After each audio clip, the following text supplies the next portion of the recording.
പലതരം ചേരുവകൾ. ഇന്ന് നമ്മൾ ചെയ്യുന്നത് വെള്ളയപ്പം കുറുമക്കറി ആട്ടോ. നമ്മൾ ഈ ഒരു വെള്ളയപ്പം ഉണ്ടാക്കിയിട്ടുള്ളത് ഈസ്റ്റും സോഡാപ്പൊടിയും ചേർക്കാതെ ആട്ടോ. ഇതിന്റെ കൂടെ നല്ല ടേസ്റ്റി ആയിട്ടുള്ള വെജിറ്റബിൾ കുറുമ കൂടി ഉണ്ട്. വളരെ ഹെൽത്തി ആയിട്ടുള്ള ഒരു കോമ്പിനേഷൻ ആണിത്. ഈ ഒരു കുറുമക്കറി വെള്ളയപ്പത്തിന് മാത്രമല്ല കേട്ടോ, ചപ്പാത്തി, പൊറോട്ട എന്തിനു വേണമെങ്കിലും എടുക്കാം. ഉണ്ടാക്കാനും വളരെ എളുപ്പമാണ്. നിങ്ങളൊന്ന് ട്രൈ ചെയ്ത് നോക്കാം. ആദ്യം തന്നെ നമുക്ക് വെള്ളയപ്പത്തിന് വേണ്ട മാവ് റെഡിയാക്കാം. അതിനായിട്ട് 1 കപ്പ് പച്ചരിയാണ് ഞാൻ എടുത്തിട്ടുള്ളത്. അപ്പൊ നിങ്ങൾ ആളധികമൊക്കെ ഉണ്ടെന്നുണ്ടെങ്കിൽ അതനുസരിച്ച് അരി കൂടുതൽ എടുക്കാം കേട്ടോ. അരിയും ബാക്കിയുള്ള ഇൻഗ്രീഡിയൻസും അതനുസരിച്ച് ഇരട്ടിയായിട്ടോ ഒക്കെ എടുക്കാം. പച്ചരി നന്നായിട്ട് വാഷ് ചെയ്തെടുക്കണം. ഇതേ രീതിയിൽ നന്നായിട്ട് തിരുമ്മി വാഷ് ചെയ്യാം കേട്ടോ.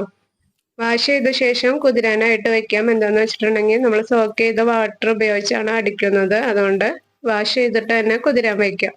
ഇപ്പൊ ഞാൻ അരി നന്നായിട്ട് വാഷ് ചെയ്തെടുത്തിട്ടുണ്ട് കേട്ടോ. അത് ഇനി ഒരു പാത്രത്തിലേക്ക് ഇട്ട് മുങ്ങിക്കിടക്കാൻ പാകത്തിന് വെള്ളം ഒഴിച്ച് കുതിരാനായിട്ട് വയ്ക്കണം. ഇതിലേക്ക് ഞാൻ ഒരു പിഞ്ചെന്ന് പറയാൻ പറ്റൂല, ഒരു 5-6 ഉലുവ ഇട്ടിട്ടുണ്ട്. പിന്നെ ഇട്ടേക്കുന്നത് ചോറാണ്. 1/4 കപ്പ് ചോറ് ഇട്ടിട്ടുണ്ട്. അതും കൂടി വെള്ളത്തിലേക്ക് ഇട്ട് വയ്ക്കാണ്. അപ്പൊ നിങ്ങക്ക് വേണമെന്നുണ്ടെങ്കിൽ അടിക്കുന്ന സമയത്ത് ചോറ് ഇട്ട് കൊടുത്താൽ മതി കേട്ടോ. ഇപ്പൊ തന്നെ ചോറ് ഇടണമെന്നില്ല. ഇതൊരു 6 to 8 മണിക്കൂർ വരെ കുതിരാനായിട്ട് വെക്കാം കേട്ടോ. ഞാനൊരു ഉച്ചക്ക് 10-12 മണിയായപ്പോഴാണ് കുതിരാനായിട്ട് വെച്ചത്. ഇപ്പൊ ഒരു വൈകിട്ട് സന്ധ്യ ആയിട്ടുണ്ട്, ഒരു 6 മണിയായിട്ടുണ്ട്. ഇനി ഇത് നന്നായിട്ടൊന്ന് അരച്ചെടുക്കണം. അതിന് മുമ്പായിട്ട് അതിലുള്ള വെള്ളം കുറച്ച് നമുക്കങ്ങ് മാറ്റാം. കംപ്ലീറ്റ് വെള്ളം അരയ്ക്കാനായിട്ട് വേണ്ടി വരില്ല. ആവശ്യത്തിനുള്ള വെള്ളവും അരിയും കൂടി മിക്സിയുടെ ജാറിലേക്ക് ഇട്ട് അരച്ചെടുക്കാം.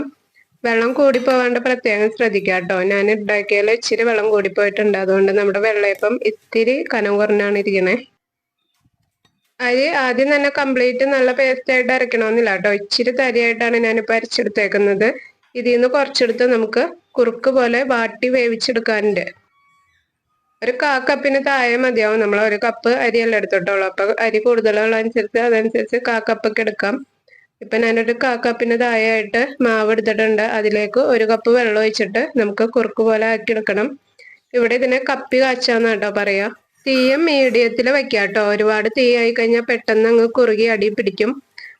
തീരെ കുറഞ്ഞു കഴിഞ്ഞാലും ഒത്തിരി ടൈം എടുക്കും. അതുകൊണ്ട് മീഡിയം തീയിൽ കണ്ടിന്യൂസ് ആയിട്ട് ഇളക്കി കൊടുത്തോണ്ടിരിക്കുക കേട്ടോ. ഇത് പെട്ടെന്ന് അടി പിടിക്കും. അല്ലെങ്കിൽ ഒന്ന് തിളച്ച് കഴിഞ്ഞപ്പോ തന്നെ പെട്ടെന്ന് തന്നെ ഇതായി കിട്ടും. ഒത്തിരി ടൈമൊന്നും വേണ്ട ആവാനായിട്ട്.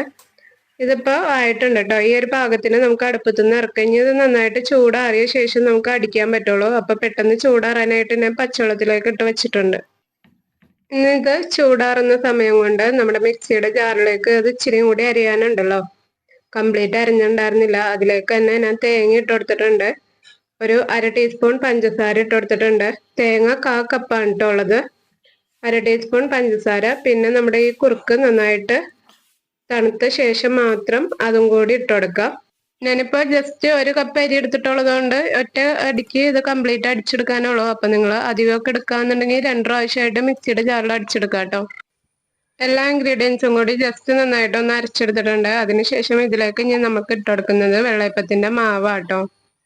നമ്മൾ ഇതിനു മുമ്പ് വെള്ളയപ്പം ഉണ്ടാക്കിയ മാവിൽ നിന്ന് കുറച്ച് മാവ് എടുത്ത് വെച്ചതാണ്.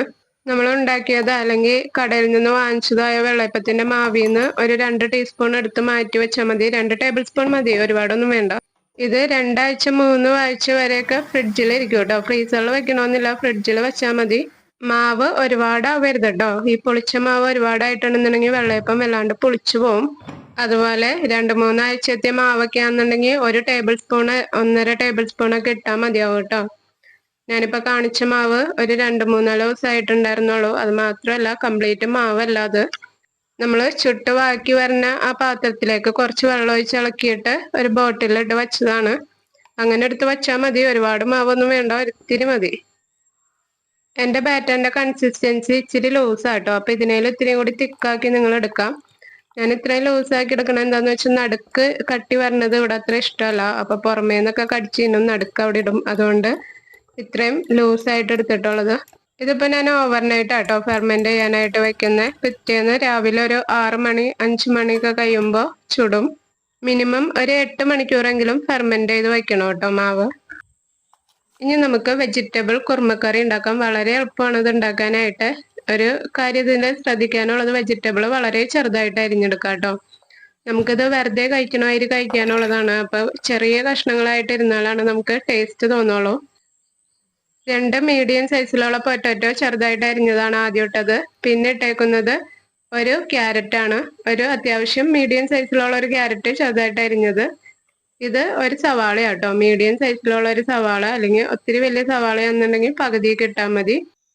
ഇനി നമുക്ക് വേണ്ടത് ബീൻസ് അല്ലെങ്കിൽ ഗ്രീൻ പീസ്, ഇതിൽ ഏതെങ്കിലും ഒരെണ്ണം ഇട്ടാലും മതി കേട്ടോ. ഞാനിപ്പോൾ കട്ട്ലേറ്റ് ഉണ്ടാക്കാനായിട്ട് വാങ്ങിച്ച ബീൻസിൽ കുറച്ച് ബാക്കി ഉണ്ടായിരുന്നു. അപ്പൊ ഇതൊരു 2-3-4 ബീൻസേ ഉള്ളൂ. അത് ചെറുതായിട്ട് അരിഞ്ഞത് ഇട്ട് കൊടുത്തിട്ടുണ്ട്.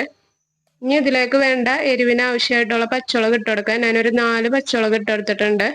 വെളുത്തുള്ളി ഒരു 5-6 വെളുത്തുള്ളി ഇട്ട് കൊടുക്കുക. തീരെ കുഞ്ഞിതായതുകൊണ്ടാണ് ഞാൻ ഒരു 8 എണ്ണമൊക്കെ ഇട്ട് കൊടുത്തിട്ടുണ്ട്. പിന്നെ ഇതിലേക്ക് വേണ്ടത് ഗ്രീൻ പീസ് ആട്ടോ.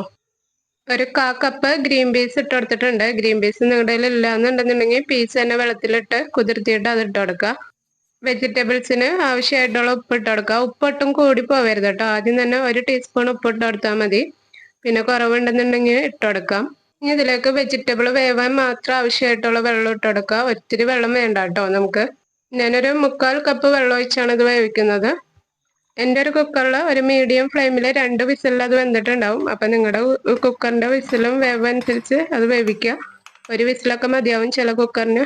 വെജിറ്റബിൾ നന്നായിട്ട് വേവാൻ വേണം, എന്നാൽ അങ്ങോട്ട് അലന്നു പോവുകയും ചെയ്യരുത്. ആ ഒരു പാകത്തിന് വേവിച്ചെടുക്കാം. വെജിറ്റബിൾ വേവുന്ന ആ ഒരു സമയം കൊണ്ട് നമുക്ക് തേങ്ങ ഒന്ന് അരച്ചെടുക്കണം. ഞാനിവിടെ 1 കപ്പ് തേങ്ങയാണ് എടുത്തിട്ടുള്ളത്. അതൊരു മിക്സിയുടെ ജാറിലേക്ക് ഇട്ട് കൊടുക്കാം. ഇനി നമുക്ക് വേണ്ടത് കാഷ്നട്ട് അല്ലെങ്കിൽ ബദാമാണ്. ബദാം ഞാൻ ഓവർനൈറ്റ് വെള്ളത്തിലിട്ട് കുതിർത്തിയതാണ്. തൊണ്ട കളഞ്ഞിട്ട് ഇട്ട് കൊടുക്കാം. കാഷ്നട്ട് ആണെന്നുണ്ടെങ്കിൽ കുറച്ച് സമയം ഒന്ന് വെള്ളത്തിലിട്ട് കുതിർത്തിയ ശേഷം ഇട്ട് കൊടുക്കാം. ഇതിങ്ങനെ ഇട്ട് കൊടുക്കുമ്പോൾ നല്ലൊരു തിക്നെസ് നമ്മുടെ ഗ്രേവിക്ക് കിട്ടും. അത് മാത്രമല്ല നല്ലൊരു ടേസ്റ്റും കിട്ടും കേട്ടോ. കാഷ്നട്ടാണ് കൂടുതൽ ടേസ്റ്റ്. നിങ്ങളുടെ കയ്യിൽ കാഷ്നട്ട് ഉണ്ടെന്നുണ്ടെങ്കിൽ അത് തന്നെ ഇട്ടാൽ മതി കേട്ടോ. എൻ്റെ കയ്യിൽ ഇപ്പോൾ കാഷ്നട്ട് ഇല്ല, അതുകൊണ്ടാണ് ബദാം എടുക്കുന്നത്. ഒരു 10 ബദാം ഞാൻ എടുത്തിട്ടുണ്ട്. കാഷ്നട്ട് ആണെന്നുണ്ടെങ്കിൽ കുറച്ച് കൂടുതൽ ഇട്ടാലും കുഴപ്പമില്ല കേട്ടോ. 10-15 കാഷ്നട്ടൊക്കെ ആവാം. ഈ ഇൻഗ്രീഡിയൻസ് കൂടുന്നതനുസരിച്ച് ഗ്രേവിയും കൂടും കേട്ടോ. കുറച്ച് വെള്ളം ഒഴിച്ച് നന്നായിട്ടൊന്ന് അരച്ചെടുക്കുക. നല്ല ഫൈൻ പേസ്റ്റ് ആയിട്ട് അരച്ചെടുക്കണം കേട്ടോ. വെജിറ്റബിൾ ഞാൻ രാത്രി കേട്ടോ വേവിച്ച് വെച്ചത്. രാവിലെയാണ് ഇത് ചെയ്യുന്നത്. അപ്പം നിങ്ങൾക്ക് എളുപ്പം പണി തീർക്കണമെന്നൊക്കെ ഉണ്ടെങ്കിൽ അങ്ങനെ ചെയ്യാം. രാത്രി എല്ലാം കൂടി ഒന്ന് വേവിച്ചിട്ടിരുന്നാൽ രാവിലെ ജസ്റ്റ് ഒന്ന് താളിച്ചാൽ മതിയല്ലോ. തേങ്ങ അരച്ചെടുത്ത് കറി റെഡിയാക്കാനായിട്ട് ഒരു പാൻ അടുപ്പത്ത് വെക്കാം. നന്നായിട്ട് ചൂടായ ശേഷം കടുക് ഇട്ട് കൊടുക്കുക. ഞാനൊരു 1/4 ടീസ്പൂൺ കടുക് ഇട്ട് കൊടുത്തിട്ടുണ്ട്. ഇനി കടുക് നന്നായിട്ടൊന്ന് പൊട്ടിയ ശേഷം 2 ഇതള് വേപ്പിലയാണ് ഞാൻ ഇട്ട് കൊടുത്തിട്ടുള്ളത്. ഇനി നമ്മൾ തേങ്ങ അരച്ച് വെച്ചത് ഇട്ട് കൊടുത്ത് നന്നായിട്ടൊന്ന് മിക്സ് ചെയ്ത് കൊടുക്കുക. അതിനുശേഷം നമ്മുടെ വെജിറ്റബിളും കൂടി ഇട്ട് നന്നായിട്ടൊന്ന് മിക്സ് ചെയ്ത് കഴിഞ്ഞാൽ നമ്മുടെ കറി റെഡി ആയിട്ടുണ്ട് കേട്ടോ. വെജിറ്റബിൾ വേവിച്ചത് ഇട്ട് കൊടുക്കുക. ഇനി നന്നായിട്ടൊന്ന് മിക്സ് ചെയ്ത് കൊടുക്കുക. ഒത്തിരി വെള്ളം ആവരുത് കേട്ടോ. വെജിറ്റബിൾ വേവിക്കണതിലാണെങ്കിലും അരയ്ക്കുന്നതും കുറച്ച് വെള്ളം കുറച്ച് അരച്ചാൽ മതി. ഒരു ഗ്രേവി ഇങ്ങനെ ഒരു തിക്നെസ് ഈ ഒരു രൂപത്തിൽ നമുക്ക് കിട്ടണം. പിന്നെ ഉപ്പും എരിവൊന്നും ഒരുപാട് കൂടിപ്പോവരുത്. അപ്പം എരിവ് കുറവുണ്ടെന്നുണ്ടെങ്കിൽ ഈ ഒരു സമയത്ത് പച്ചമുളക് ഇട്ട് കൊടുത്താൽ മതി. ആദ്യം തന്നെ ഒത്തിരി എരിവാക്കരുത്. ഇതിൻ്റെ വെജിറ്റബിൾസിൻ്റെ ഒക്കെ ഒരു മധുരവും ഉപ്പും പിന്നെ കാഷ്നട്ടിൻ്റെ ഒക്കെ ആ ഒരു ടേസ്റ്റും നല്ലൊരു മിതത്തിൽ നിൽക്കണം. എന്നാലാണ് നല്ലൊരു ടേസ്റ്റ്. നമുക്ക് ആ കുറുമ വെറുതെ ആണെങ്കിലും കോരി കഴിക്കാൻ തോന്നും. അത്രയ്ക്ക് ടേസ്റ്റാണ് അതിന്. ഇതിലേക്ക് വേണമെന്നുണ്ടെങ്കിൽ ഒരു 1/2 ടീസ്പൂൺ പഞ്ചസാര കൂടി ഇട്ട് കൊടുക്കാം കേട്ടോ. ഇനി നമുക്ക് മാവിൻ്റെ അവസ്ഥ എന്താണെന്ന് നോക്കാം. പിറ്റേന്ന് രാവിലെ കേട്ടോ ഒരു 5 മണിയായപ്പോഴാണ് ഞാൻ എടുക്കുന്നത്. ഇത് കണ്ടില്ലേ, നന്നായിട്ട് പൊങ്ങി പാത്രത്തിൽ നിന്നൊക്കെ ചാടി വന്നിട്ടുണ്ട്. ക്ലോത്തിൽ പൊതിഞ്ഞ് വെച്ചതുകൊണ്ട് അതിൽ തന്നെ ആയിട്ടുള്ളൂ, പുറത്തേക്കൊന്നും പോയിട്ടില്ല. പൊങ്ങിപ്പോയ മാവിൽ നിന്ന് എടുക്കാൻ പറ്റുന്ന അത്രയും നമുക്ക് പാത്രത്തിലേക്ക് തന്നെ എടുത്തിടാം. നമ്മൾ പുളിച്ച മാവ് വെച്ചുണ്ടാക്കിയിട്ടുണ്ടെന്നുണ്ടെങ്കിൽ ഇതുപോലെ നന്നായിട്ട് പൊങ്ങി കിട്ടും കേട്ടോ. അപ്പോൾ ഒരുപാട് പൈകിയ മാവൊക്കെ ആണെന്നുണ്ടെങ്കിൽ മാവിന് പുളി വരും. അപ്പം അങ്ങനെയുള്ള മാവുകളെ ഞാൻ നേരത്തെ പറഞ്ഞാൽ 1 ടേബിൾ സ്പൂൺ 1.5 ടേബിൾ സ്പൂണൊക്കെ ഇട്ടാൽ മതിയാവും. വീട്ടിൽ ആദ്യം തുടങ്ങി ഉണ്ടാക്കിക്കൊണ്ടിരുന്ന രീതിയല്ല കേട്ടോ ഇത് കുറച്ച് നാളായിട്ട് ഇങ്ങനെ ഉണ്ടാക്കുന്നത്. ഇത് ഇങ്ങനെ ഉണ്ടാക്കുമ്പോൾ പിന്നെ മാവ് പൊങ്ങാതിരിക്കുമെന്ന് പേടിക്കാനില്ല. മാവിലേക്ക് ആവശ്യമായിട്ടുള്ള ഉപ്പ് ഇട്ടെടുത്ത് നന്നായിട്ടൊന്ന് മിക്സ് ചെയ്ത് കൊടുക്കാം. ഞാൻ 1 ടീസ്പൂൺ ഉപ്പാട്ടോ ഇട്ടെടുത്തിട്ടുള്ളത്.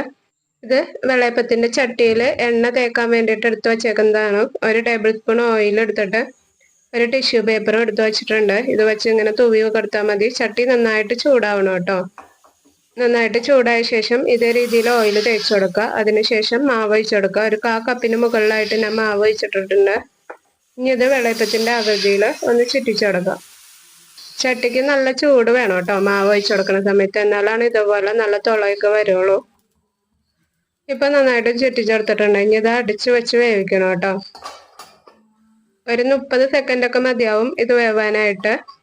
നമ്മൾ അടച്ചു വെച്ചതിൽ നിന്ന് ആവി മൂടിയുടെ ഇടയിൽ കൂടി പുറത്തേക്ക് വരും കേട്ടോ. അത് നോക്കിയാണ് ഞാൻ എടുക്കല്. ആ ഒരു സമയമാകുമ്പോൾ നന്നായിട്ട് വെന്തിട്ടുണ്ടാവും. ഇനി ഇത് നമുക്ക് പാനിൽ നിന്ന് എടുക്കാം. ഇതേ രീതിയിൽ ബാക്കിയുള്ള വെള്ളയപ്പം കൂടി നമുക്ക് ചുട്ടെടുക്കാം. നിങ്ങൾക്ക് ഈ വീഡിയോ ഇഷ്ടപ്പെട്ടിട്ടുണ്ടെന്നുണ്ടെങ്കിൽ, കുറച്ചെങ്കിലും ഉപകാരപ്പെട്ടിട്ടുണ്ടെന്നുണ്ടെങ്കിൽ ലൈക്ക് ചെയ്യാം കേട്ടോ. തീർച്ചയായിട്ടും ലൈക്ക് ചെയ്തിട്ട് പോവാം. അതുപോലെ തന്നെ ചാനൽ ഇഷ്ടപ്പെട്ടിട്ടുണ്ടെന്നുണ്ടെങ്കിൽ, നിങ്ങൾ ഇതുവരെ സബ്സ്ക്രൈബ് ചെയ്തിട്ടില്ലെന്നുണ്ടെങ്കിൽ സബ്സ്ക്രൈബ് ചെയ്ത് ബെൽ ബട്ടൺ ഓൺ ആക്കിയിടാം. ആവശ്യക്കാർക്ക് ഷെയർ ചെയ്ത് കൊടുക്കാം. പിന്നെ ഈ ചാനലിനെ പറ്റിയുള്ള നിങ്ങളുടെ അഭിപ്രായങ്ങളൊക്കെ ഒന്ന് കമൻറ്റ് ചെയ്ത് പറയാം. ഇത് മീൻകറിയൊക്കെ കൂട്ടി കഴിക്കാനും നല്ല ടേസ്റ്റ് ആട്ടോ ഈ ഒരു വെള്ളയപ്പം. നമ്മൾ കടയിൽ നിന്നൊക്കെ വാങ്ങിക്കുന്ന ആ ഒരു ടേസ്റ്റാണ്. തീരെ പുളിയൊന്നുമില്ല. തേങ്ങയൊക്കെ ചേർന്നേക്കുന്നതുകൊണ്ട് നമുക്ക് വെറുതെ കഴിക്കാനും നല്ല ടേസ്റ്റ് ആട്ടോ. ഇത് വേണമെങ്കിൽ നിങ്ങൾക്ക് തേങ്ങയില്ലാതും കാട്ടാട്ടോ. തേങ്ങ നിർബന്ധമൊന്നുമില്ല വെള്ളയപ്പത്തില്. ഈ വെള്ളയപ്പത്തില് കുറുമക്കറി നന്നായിട്ട് കുറുമക്കറിയും ചേർത്ത് നന്നായിട്ട് കഴിക്കാം കേട്ടോ. നമ്മുടെ വയറിനും ഒക്കെ നല്ലതാണ്. ഒരു കേടുമില്ല. നല്ല ടേസ്റ്റിയാണ്. എല്ലാവരും ട്രൈ ചെയ്ത് നോക്കാം. സപ്പോർട്ട് ചെയ്ത എല്ലാവർക്കും നന്ദി. Thank you.